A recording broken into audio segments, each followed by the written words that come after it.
the former H&R block space, and you can see that we cut through the wall. Had a little surprise at the roof lines. We had to put an actual beam up there because we opened up directly to the roof. But that was corrected. So now what we're seeing here is the warehouse of right behind the UGG space. So this would be the soffit, which would go up to here if we wanted to without any difficulty.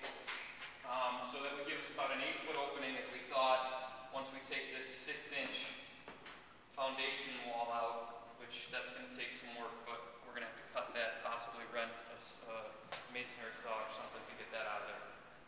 At that point, that leaves us from this finished floor to the finished floor in the warehouse 24 inches.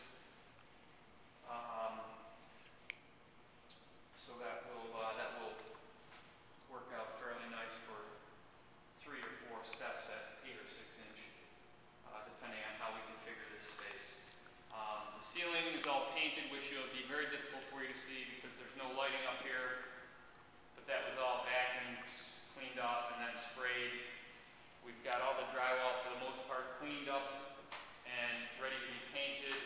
I believe finishing the final coat today, we should be able to sand this and paint these walls and be complete, I would think, by Monday without any difficulty.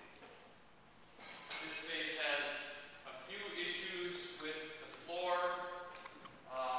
and you won't be able to see this, but from where I'm standing to where this light is, it pitches to a floor drain in 4 directions.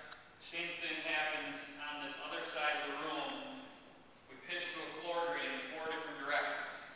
So we are going to need to address that from however far back to the drains in order to keep the floor level. Back here it seems like it's fairly flat and level. I don't think we'll have any problems anywhere back here, but those 2 areas up front are troublesome.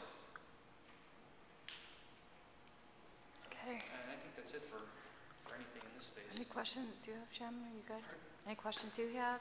No, we're just need some input as to how the approach will be down to the lower area there. As Chris said, it'll be 24-inch drop, and that can be taken care of in maybe 3 steps or 4 steps. Probably 4 would be advantageous for ladies in high heels and things of that nature, but we can do it in 3 if we wish. 8 inches is not out of the question. So. Do we know the length yet? That's a length of about 12 foot, I believe, almost 12 foot. So by the time we box it in on both ends, we're probably going to have maybe 10, 11 foot left over. Tom brought up at the meeting that might be a good idea to have a center handrail, traffic on one side, staying to the right as you're going up or down.